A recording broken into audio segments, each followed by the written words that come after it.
says, I'm letting the team down. Well, that's pretty cool that a guy that's a junior that has already done some things would feel that way. And I said, you just keep doing what you're doing. You know, getting confidence. I don't know how you give somebody confidence. You know, if there's a shot that'll give it to them or a pill, sign me up. But unfortunately, there's not. And but he works. You know, Tyson. You know, I don't know why he. To me, he's passed up some shots, and you know, he takes stuff off the dribble, and I think he's got to look to shoot it more. I mean, he's a pretty confident kid.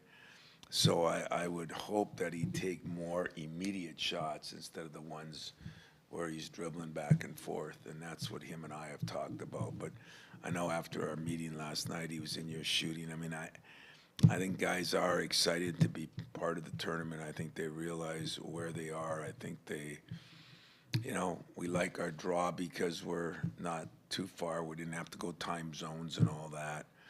And you know, don't know anything about Mississippi State. Know a lot now, but didn't know anything about them. And that's okay too, because it's nice to play somebody different, especially when you've gone through a year like we have. So confidence, they're going to have to get their own. I'm going to have to help them. Hopefully we can get off to a good start, but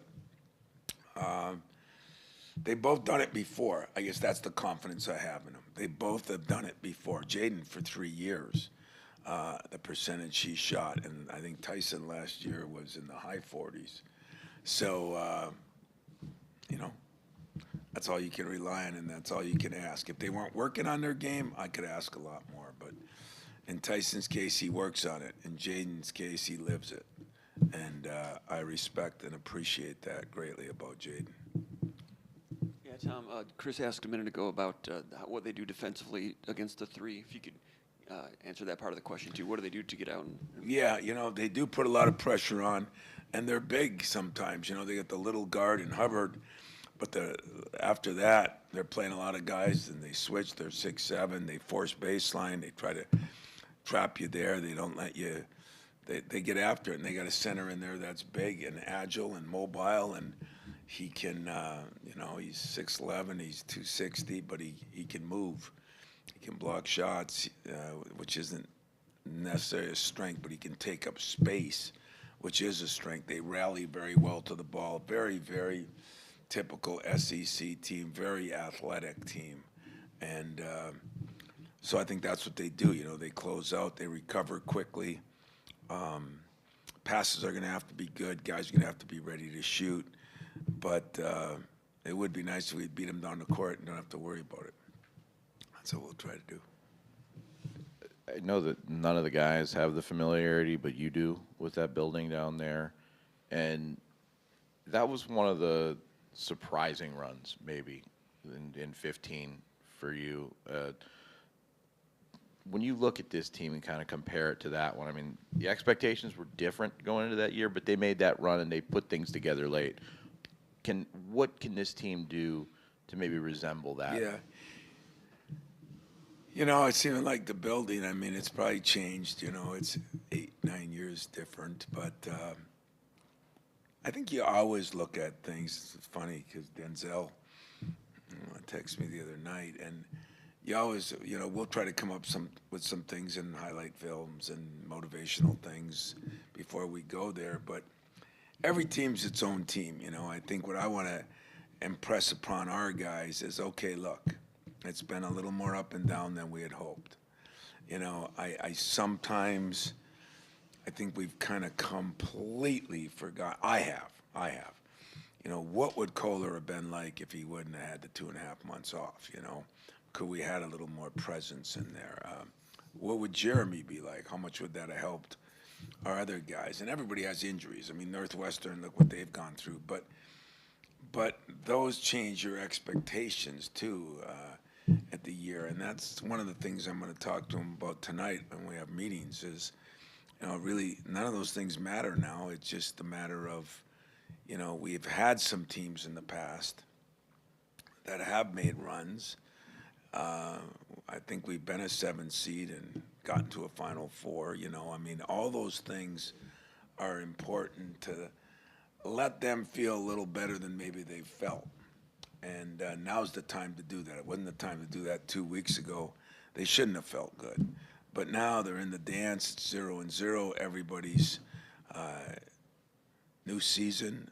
That's the way we've approached it all the time. I mean, what year was it? We went to a Final Four that year too, and we got beat, I think, by Iowa in the first game of the Big Ten tournament. And I took a big sledgehammer and the tape and broke it at the meeting the next day. Did now, and everybody'd say, well, he's nuts. So so many things you can't do now. It's no fun anymore, I mean, maybe I get a tractor and run over the computer that carries some of those games. But in general, yeah, I'll use anything I can use that is honest, and truthful, because those things did happen. It's nice to make up the fairy tales of things, or maybe they happened 100 years ago, or maybe they happened to other teams, but this happened to one of our own, one of our guys, and maybe I'll have Denzel or somebody, maybe we'll have a Zoom call. We'll do something and use it to our advantage, because I think this day and age, more than back then, with the social media and that, kids get killed a lot more. And so that is the motivational things you have to do. I don't know if it's motivational, just making them feel like human beings,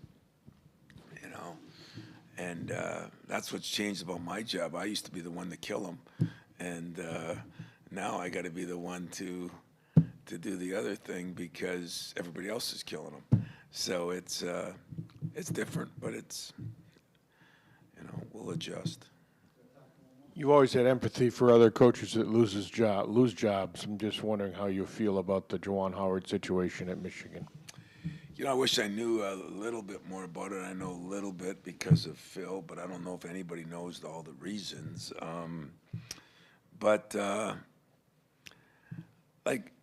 Having gone through what I went through 6-7 years ago, I don't wish anything on anybody. My worst enemy, which he's not, but my worst enemy, I wouldn't wish anything on, because I think it's so hard. I'm disappointed in how many coaches are going down. But I predicted that to some of you guys at the beginning of the year. It's going to happen, because guys are going to be mad that they paid money and guys didn't get the job done. And there'll be so many things. In Juwan's case, I recruited Juwan. There's no question that the Fab Five took basketball to a different level, and what they accomplished. And, he had an incredible career in the NBA, and then working for Riley and the Heat later on. And he had done a good job at Michigan. This distractions got him here too. I mean, the distractions early in the year, the situation with their point guard. You can't do that where, I'm saying, unfortunately, he can't do that, meaning that wasn't all in his hands, but that put him behind the 8 ball. And, all the other things that happened, I mean, I don't know what happened, what you hear outside and what really is the case. But I'm disappointed, I'm disappointed that anybody in our profession goes through anything like we're going through. And probably a lot of people wouldn't believe that I really feel that way, but I really do, because not only could it happen to me, it did happen to me. And when that happens, you don't have a lot of friends then. Tom, one fired coach follow-up. Have you talked to Dan Munson? He gets let go. Now his team's in the tournament. It's funny, because I did try to call Dan twice yesterday. I hadn't even known he had gotten fired, or parting of the ways, whatever they call it, a polite way to say you're out. But I did try to call, and I keep thinking maybe I have the wrong number. I haven't talked to Dan in a few years, so I tried to call Mark Few this morning about it, just about him getting in, and he's real close with Dan. I wanted to make sure I had the right number, which I'll get this afternoon. But God even used a Harbaugh quote last night. I saw that where, when Harbaugh says, who's got it better than us? He said, if you see Jim Harbaugh tell him Dan Munson's got it better than us, you know, and what a great deal for him.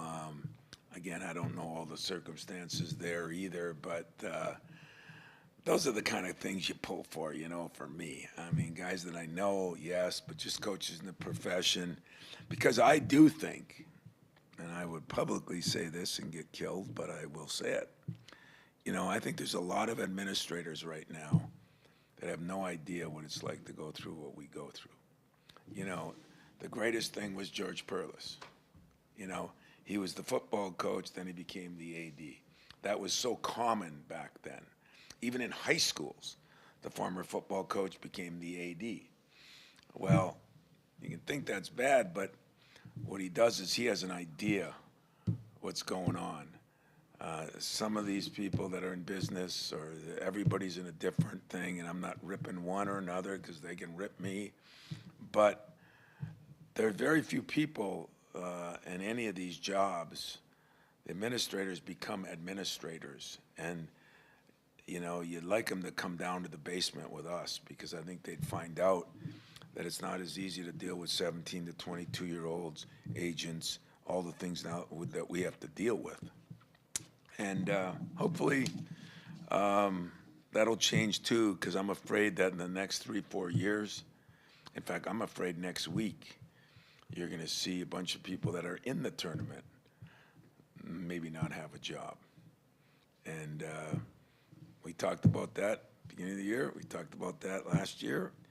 I hope it doesn't happen, but I think it will. Were you surprised that Diebler got a shot? I was surprised. Happy for him. I was a little surprised, yeah. But I'm also happy for him.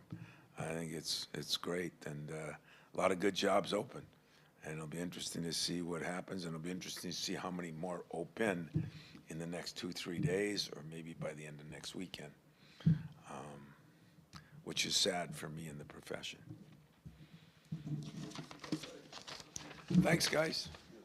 Coach Smith will be in around 12:45. Hey, football's here. I love it. My favorite sport.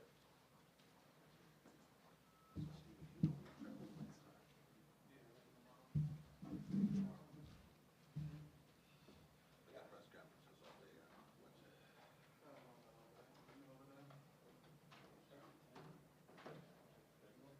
guys 18, you know. All right, we just heard from Coach Tom Izzo. We're going to take a really quick break here, and then we will hear more from other Michigan State University coaches.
Well, I kind of want to start with that. Exciting times around here. Congratulating Coach Izzo on another NCAA tournament. So impressive, 26 straight. That is phenomenal. Also want to congratulate Robin and women's basketball. I mean, first season here and going to the tournament. Best of luck, and congratulations to really hockey and gymnastics this weekend. Big time stuff going on around here, and so yeah, we are trying to mix in a little bit of football, and excited to get started tomorrow. Go tomorrow, 5 straight weeks.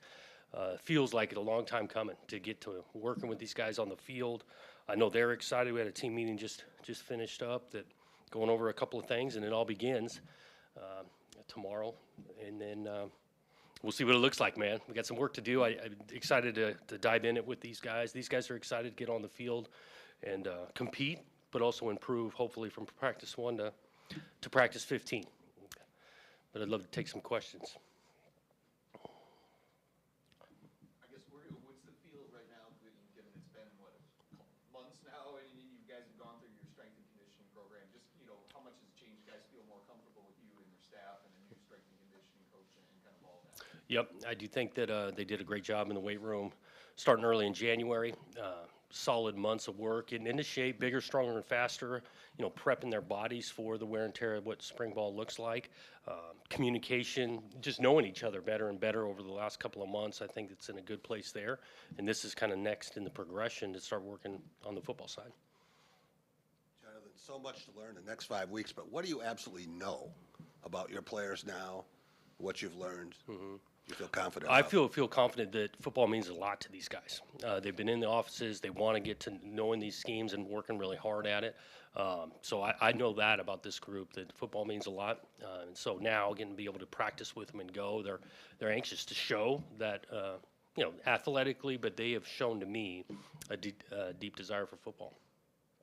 Well, you dropped that word excitement 2 or 3 times. I just wanted to touch on personally your excitement level. You've been with the team and you've recruited, you've been on the job, but tomorrow is your first day on the field with your team. What's that like for you as a new coach? Yeah, I'm eager to just kind of learn what it's like out there. This is why you sign up. This is why I chose to coach, is to truly coach and get on the field with them and watching them interact and compete and learn and grow. And so I'm looking forward to that part. Know that I'm going to learn from practice 1 to practice 15, just like we're asking them to improve 1 to 15. But yeah, been here. It's gone fast, 3 months or whatnot. But this is the next progression for me personally now, to be able to get on the field with them. I'm wondering about the reset in the quarterback room and bringing in Aiden, bringing in the other guys, and just how critical these early practices are for those guys in just establishing themselves on the field and as leaders. Yeah, it's really important for obviously every position group, but you mentioned that one in particular. It's important to get adjusted. There's so much communication, just even for the simple call the play in the huddle, read the signal. That part's vitally important early on, so we can function at a high level. Those guys have been working hard now. They've been in the meeting, getting around Coach Lindgren, trying to learn as much as they can on this offense and stuff. So I'm anxious to see him go tomorrow. Can you tell us about Aiden as a player and a person, and how key it is for you in your first year to have a quarterback who knows you and knows the system? Yeah, well, starting with the type of person he is, he's a great person. I think he's a guy that guys like to be around, enjoy kind of his temperament. Then again, football means a ton, but he doesn't take it too seriously. I think he's fitting in really well.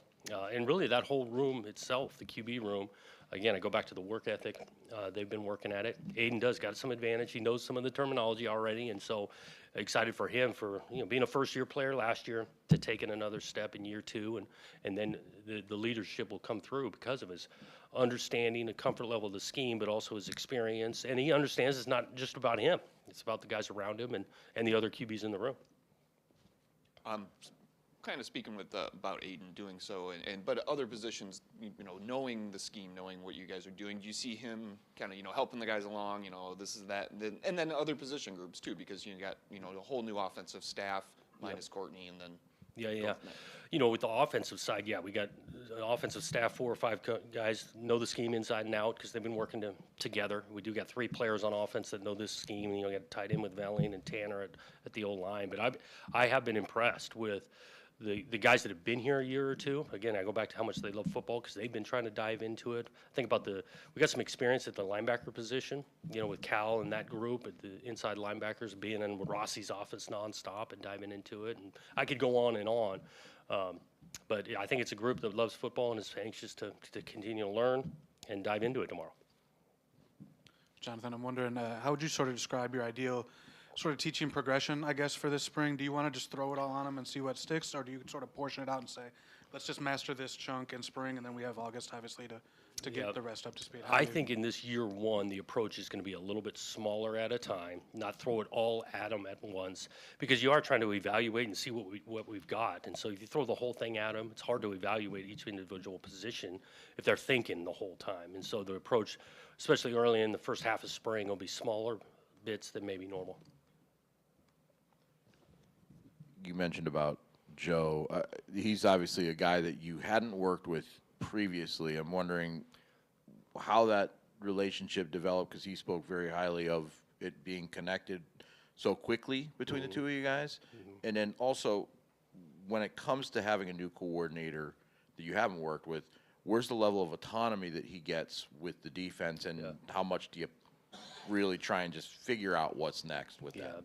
I'm starting out with where it started with Joe is, you know, just reputation, calling around other guys that have worked with him, worked under him, just repeated same type of, you know, quality man, really smart, knows the scheme inside and out, knows the conference really well. And so those things have all played out true on my end. Our communication, I feel like, has been great.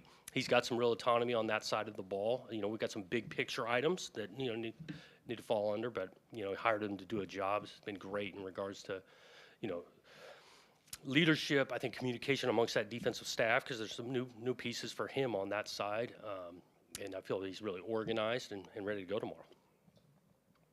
Jonathan, every job is different, but what can you apply from the turnaround in Corvallis to your situation right here? Yeah, you know, I think you're always learning from every experience. And, you know, previously, when you just started, first-time head coach, you learn a bunch in the first couple of years, definitely applying some of the things I've learned through that experience. Being new to a place, didn't recruit the locker room, been through that experience, and so we're applying some of that, trying to work to build some trust, learn some stories, because we didn't go through a year or 2-year recruiting process with these guys. And so we're trying to make gains that way, and I learned that from the first time doing it. A lot of the players and coaches talked about fitting the personnel to the scheme and not the scheme to the personnel. How much is this spring practice kind of about figuring out what personnel you have and what their strengths are and such? Yeah, that's a big part of it, and that goes back to a little bit trying to keep it a little simpler early on to be able to evaluate the skill and the talent you got, and then you want to have the scheme to make sure it fits the talent we've got. I think our really on both sides of the ball, learning on the defensive side too, we've got enough in the package to be able to then, you know, focus on the talent we've had, and we got to find that out this spring where our strengths are and what things we need to improve on. And as particularly, how do you marry that, especially, I mean, given I guess maybe the deficiencies in the running game and maybe even the tight end play last year, and trying to improve that, since that's obviously a core part of your offense and what you've done in the past? You know, we are going to try to establish the thing physical at the line of scrimmage. That goes into the run game, but also in the way we pass protect. It really goes all 11 players playing physical. And so you mentioned the O-line tight end. Yeah, those guys want to make the thing physical, and I think we got some guys in the room want to do the same thing.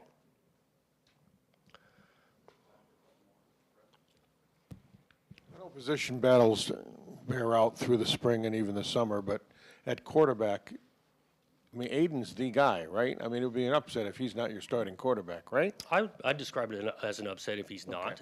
Again, we're going to give opportunity to those guys to go out and compete and get reps and all of those things. Yeah. Is he ready to take on that role, do you think? Well, we're going to find out here. Again, starting tomorrow, we're confident that, you know, I think about Aiden, and his progression, where he's headed. I feel confident he can be a really good player. I look at Tommy's experience and what he's done at another place for a long period of time. He's got some proven experience to doing it, and there's reasons why we recruit other kids to give them the opportunity to become the guy.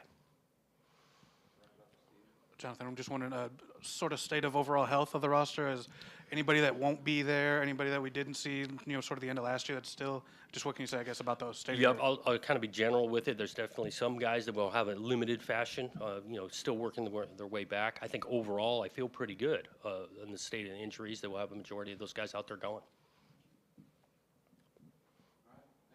Okay, thanks, guys.